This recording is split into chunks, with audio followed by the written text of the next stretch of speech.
My younger sister, Vivi, recently graduated from high school. However, this hasn't been a straightforward journey for her by any means. In fact, she has failed high school twice before, and this was her third attempt. You see, Vivi has always struggled academically. From a young age, school was never her strong suit, and she found it extremely difficult to keep up with her peers. It wasn't just about bad grades. She also had a hard time staying focused and motivated, which really affected her performance. At first, she would make up excuses saying she was dyslexic. However, after multiple tests, it was ruled out. After that, when she didn't have that as an excuse anymore, she started to act out and get into trouble. There were countless times when she was caught smoking weed with older students at her high school. She would often skip classes to go off to parties, which would then make the teachers call up my parents and complain to them. My parents were constantly at their wits' end. They tried talking to her, but that did not work. Then they tried grounding her. However, Vivi would always find a way to sneak out, often in the middle of the night, to continue meeting up with her friends as usual, or even sometimes with random boyfriends she'd meet online. During this time, my parents, instead of holding Vivi accountable for her actions, would often turn their frustration towards me. They would blame me for not being a good older sister and say it was my job to guide her and show her how to be a better person. It wasn't like I didn't care about her. I did. I wanted to be a good sister, but the truth was Vivi never really listened to me. Anytime I tried to talk her out of doing something reckless, she'd get upset and defensive. After a while, I stopped trying to intervene. I hated the constant fighting, and I hated feeling like it was somehow my responsibility to change her behavior when nothing I did seemed to help. But I just let things go. It was easier to keep the peace that way, even though I knew deep down it wasn't helping Vivi make better decisions. One early morning, chaos broke out in our house. My mother, as was her routine, woke up and went to check on both me and Vivi, but when she entered Vivi's room, she found it empty. I was jolted awake by the sound of my mom screaming and yelling at me, and my dad demanding to know where Vivi was. Half asleep and confused, I rushed to Vivi's room, hoping maybe she had left a note or some sign of where she'd gone. But there was nothing. We tried calling her, but her phone was switched off, which only escalated the panic.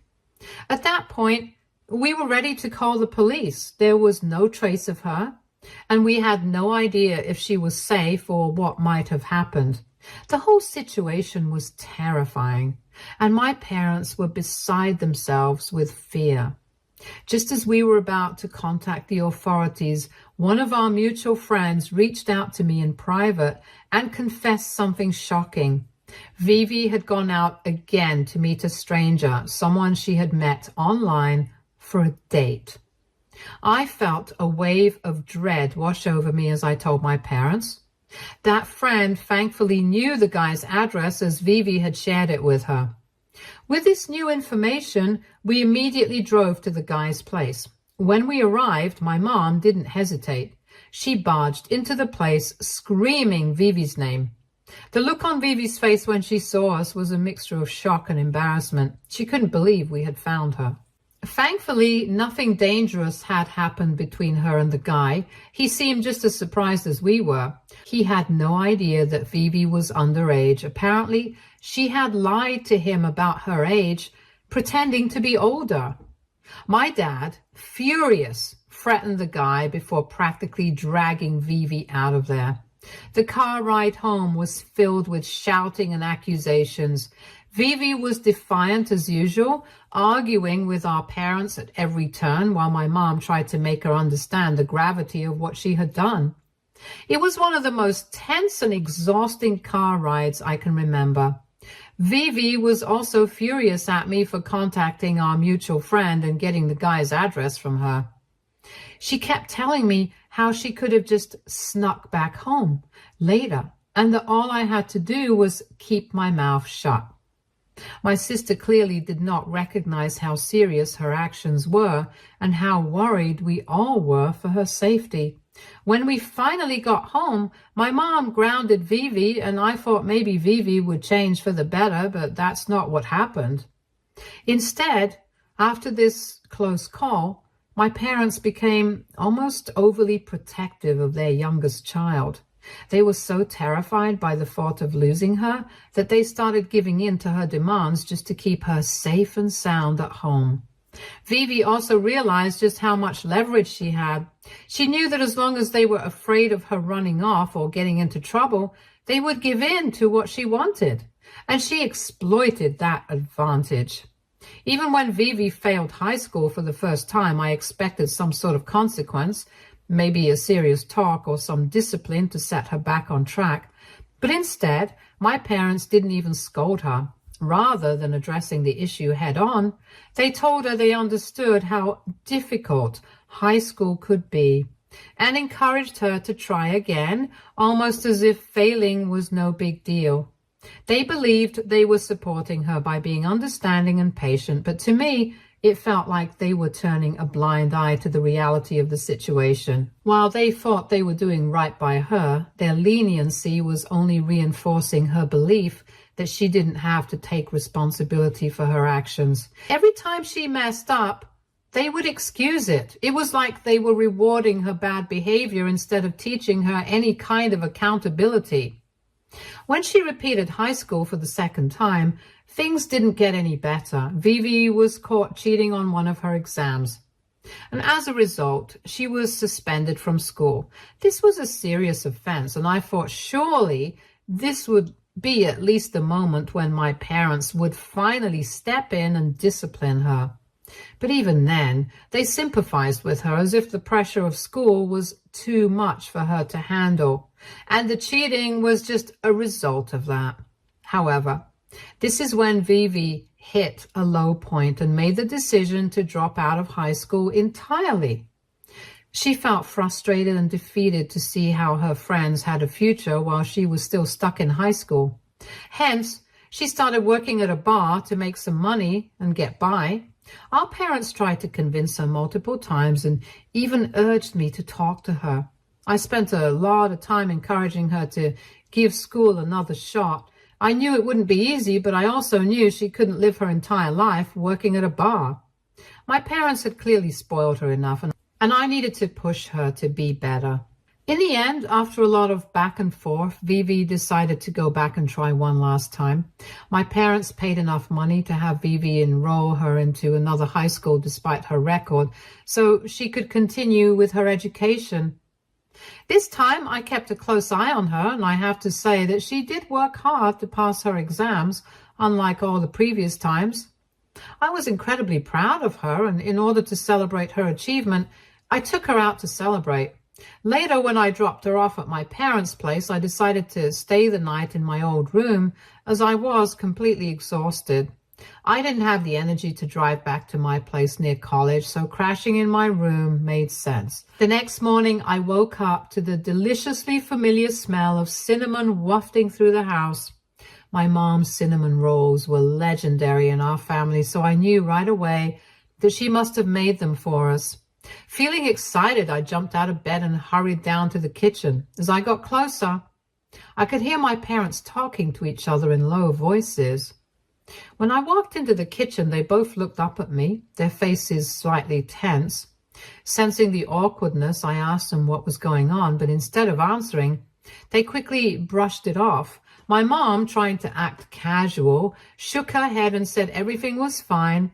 Then she changed the subject, telling me that she really wanted me to stay for the whole day and join them for dinner later. I had been planning to go back to college that afternoon, but she insisted that one more day wouldn't hurt. I agreed, not thinking much about it. That very evening, during dinner, my dad told Vivi and me how proud they were of the both of us, and my mom nodded along. Then my parents turned to Vivi and asked her if she had started thinking about college yet. She immediately lit up and excitedly began talking about her plans. She told them how she had applied to several Ivy League schools as she wanted to join a prestigious college like mine.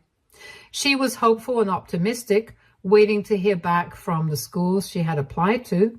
It was heartwarming to see her so excited about the future, especially after the difficulties she had faced in high school. My parents listened attentively, nodding as she spoke. But then they turned to me. There was a moment of silence, and the way they looked at me felt a little different, like there was something serious they wanted to discuss with me. As soon as my dad spoke, I could hear some nervousness in his voice. He started by mentioning that since Vivi would soon be heading off to college, him and my mom had discussed things between them and come to a very difficult decision.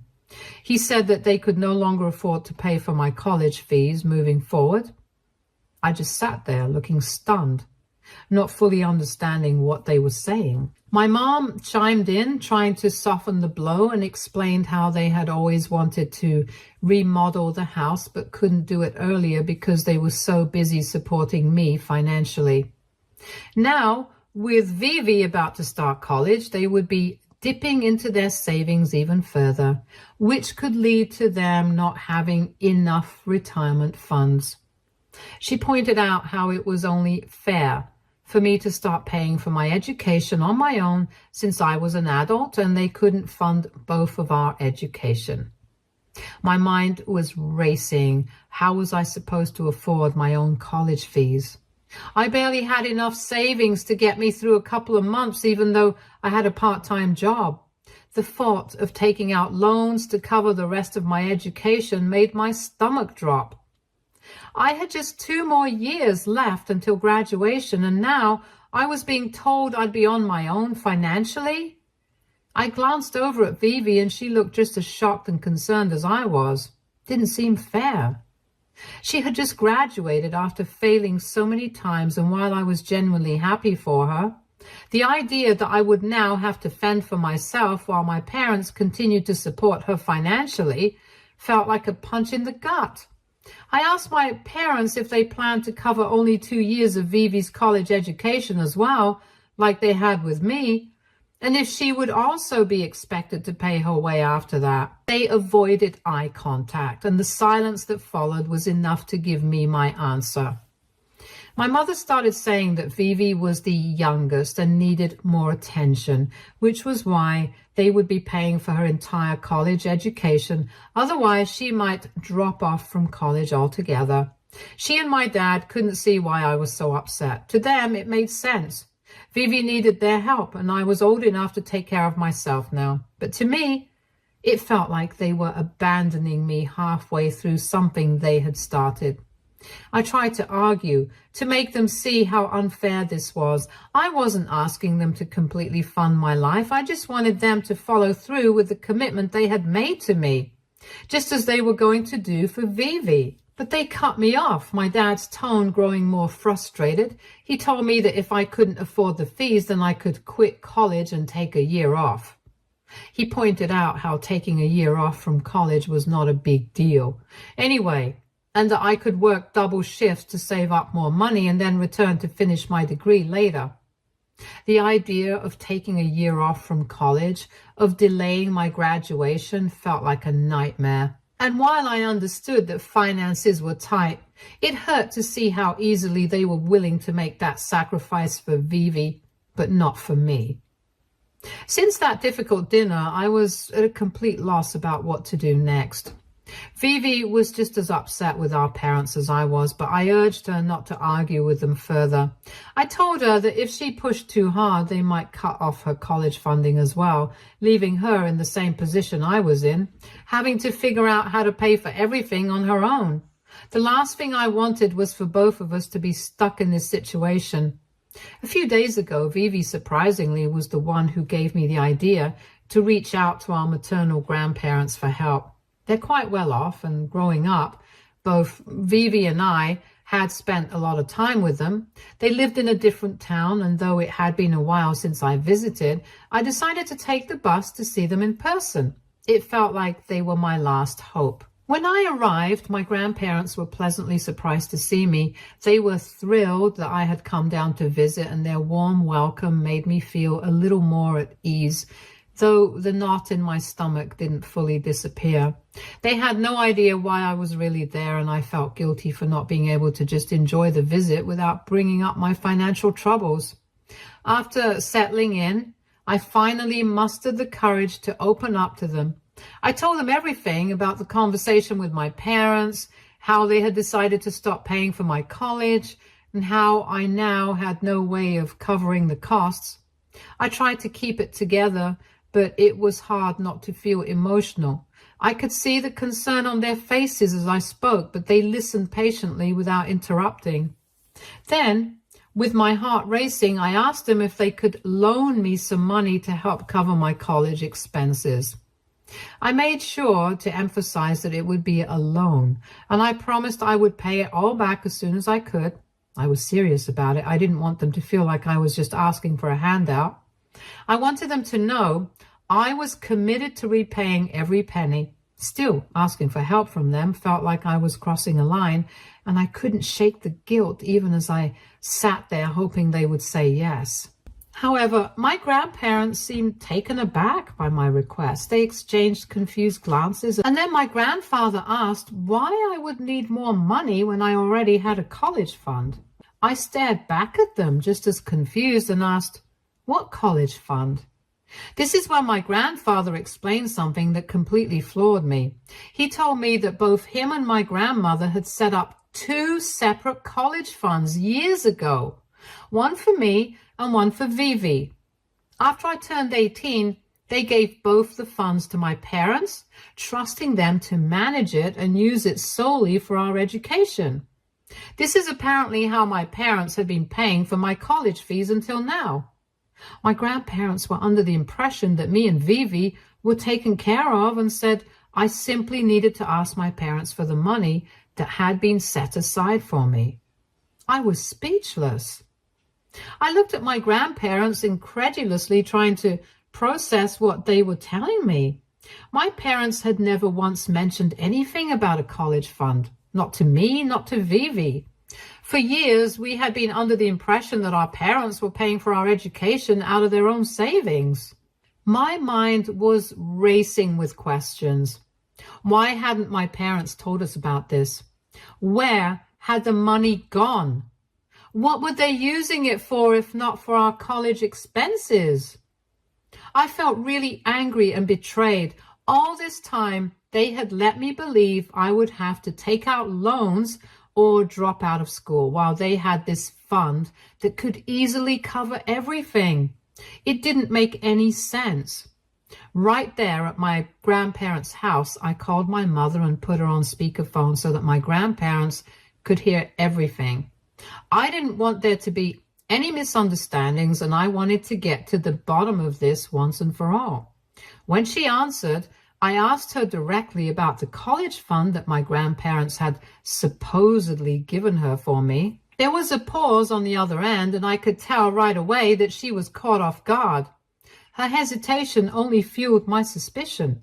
She was scrambling to figure out how to handle the situation and asked me who had put such wrong ideas in my head.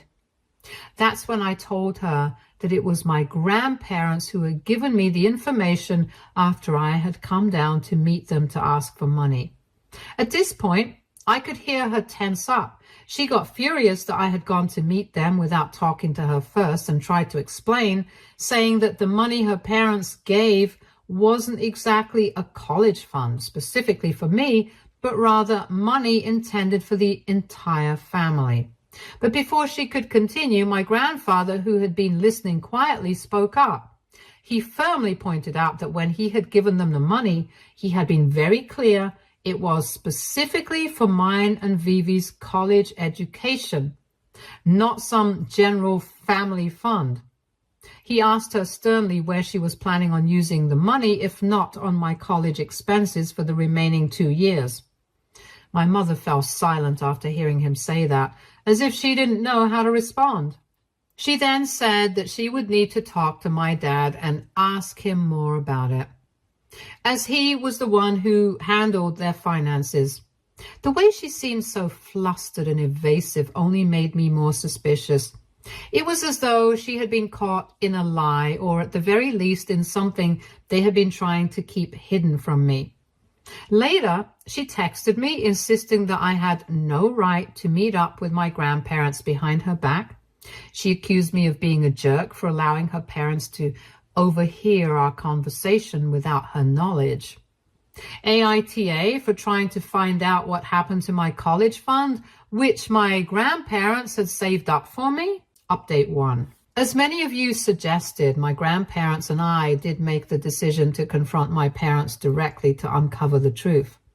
When we arrived at my parents' place, my grandfather didn't waste much time. He immediately launched into the reason we were there, demanding answers about the college fund. Without mincing words, he asked why they were suddenly refusing to pay for my college expenses, when in reality the money set aside for my education had been a gift from him and my grandmother. My father attempted to explain something about how the money just wasn't enough for my expenses, but my grandfather had come prepared with proof. Without hesitation, he pulled out a stack of financial statements showing exactly how much money he had saved up over the years for my college education and given to my parents. Let me tell you, it was a lot, and more than enough for the entire 4 years of my college expenses and then some. I couldn't hold back my frustration any longer. I confronted my parents directly, asking them why they had never once mentioned the existence of this college fund to me. I pointed out how stressed out I had been for the past couple of days trying to figure things out. How could they knowingly allow me to struggle like that without ever telling me the truth? That's when my mom finally broke down and confessed. She admitted with clear guilt in her voice that over the years, they had slowly started dipping into my college fund. First, they had used up a significant portion toward taking care of Vivi. It turned out that all those times Vivi had failed her high school and my parents had stepped in to pay for her private high school fees again and again, or hire expensive tutors to help her out, they had been using my college fund to do it. I had always assumed they were dipping into their own savings or making sacrifices, but in reality, it was my future they were draining to prop her up. My mom also confessed that they had used the money sometimes to even fund several vacations she and Dad had taken over the years. My parents admitted that Vivi's new phone, her new car, yes, the one she was currently driving around, had all been bought with my college fund. As a result of all this, along with the fees that they had paid for me already these past 2 years in college, my college fund, which my grandparents had so carefully saved over the years, was now completely exhausted. However, Vivi's college fund still remained completely untouched. I pointed out how it only seemed fair then if they paid my remaining semesters in college using her fund, since they had used my money on her as well over the years. At this point, my dad chimed in, trying to dissuade me. He told me how I was his more mature kid, the unproblematic child who always managed to figure things out on her own. He urged me not to touch Vivi's college fund, to pay for my college expenses, saying that if I did, her college funds would get exhausted too, and then she might have to struggle. He told me how Vivi had always needed more help than I did, and that as her big sister, I should not be asking for her money. It was as if he expected me to understand and even agree with their reasoning. The implication was clear. My parents clearly believed that my sacrifices were somehow justified because in their eyes, I was strong enough to handle the consequences of their actions, while Vivi, who had always been more dependent on them, couldn't. Hearing their words was like a punch to the gut. My grandparents were absolutely furious as the full extent of my parents' actions came to light. My grandmother outright stated that she would fully support me if I wanted to sue my parents for wrongfully misusing the college fund that had been intended for my future. There was no sympathy in her voice as she pointed out that what my parents had done wasn't just morally wrong, but it was legally questionable too. My parents, clearly panicking now, tried to argue and justify their behavior. They fumbled for excuses, saying that they had done what they thought was best for the family, but by now, their words held no weight. My grandfather had heard enough and cut them off. He reminded my parents in no uncertain terms that 2 years ago, he had generously gifted them the family house which they now lived in. He had done this so that my mom and dad could focus on raising a family without the burden of ever worrying about buying a home. It was a gesture of love and support. He had never once asked them to pay rent or threatened to take the house away. But now, seeing how selfishly they had taken the money meant for my college education, using it not only on themselves but also on their other child, on Vivi's high school fees, tutor expenses, her car, her phones, it was too much to bear and he could no longer trust them. My grandfather declared that they needed to be taught a lesson. He told them that he would meet with a lawyer and transfer the deed of the house from his name to mine. In doing so, I would become the rightful owner of the house. My grandfather added without hesitation that if I wanted to, I could then just kick them out of the house entirely. Alternatively, if they wished to continue living there, they would have to start paying me rent. And with that rent, I could cover the college expenses they had forced me to shoulder on my own. My parents were speechless. I could barely contain the satisfaction that was bubbling up inside of me. For the first time in this entire ordeal, my parents, who had secretly spent years making selfish decisions and prioritizing themselves and Vivi at my expense, were finally going to get a taste of their own medicine. Ever since then, my parents have been pleading with my grandfather to forgive them, and my dad has even offered to use his own savings and sell Vivi's car if necessary to cover my college expenses. However, my grandfather remains firm in his decision. Update 2. Sorry for no updates for the last 2 weeks. For everyone wondering where my sister was during the intense confrontation between my grandparents and parents, I did not mention this in my previous update, but my darling sister was off celebrating with her friends at a lake house. Apparently, she was footing the bill for this getaway, which was a gift from my parents for having finally managed to pass high school. When I confronted my parents about it, their response was almost laughable. They told me how Vivi needed to relax after all the stress of high school. Can you imagine the audacity? Here I was, practically begging and fighting tooth and nail just to get them to cover my college expenses, the ones that should have already been covered by my college fund, while they had no issue at all for the youngest to go on a luxurious celebration. The double standards are infuriating, to say the least. Update 3. I come here bearing happy news. True to his word, my grandfather followed through, and the house deed has officially been transferred to me. I am now the rightful owner of our family home.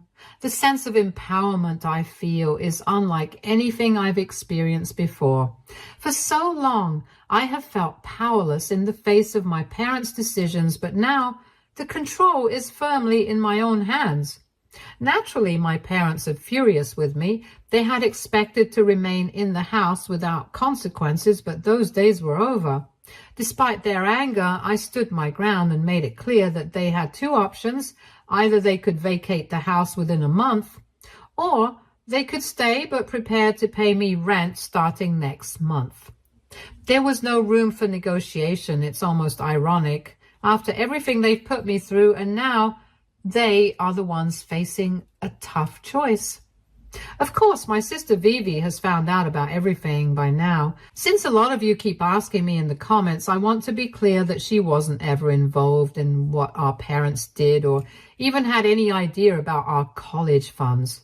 Despite the fact that so much of the money had been spent on her education and luxuries, She wasn't the one making the decisions. In fact, she's been incredibly supportive of me throughout this ordeal.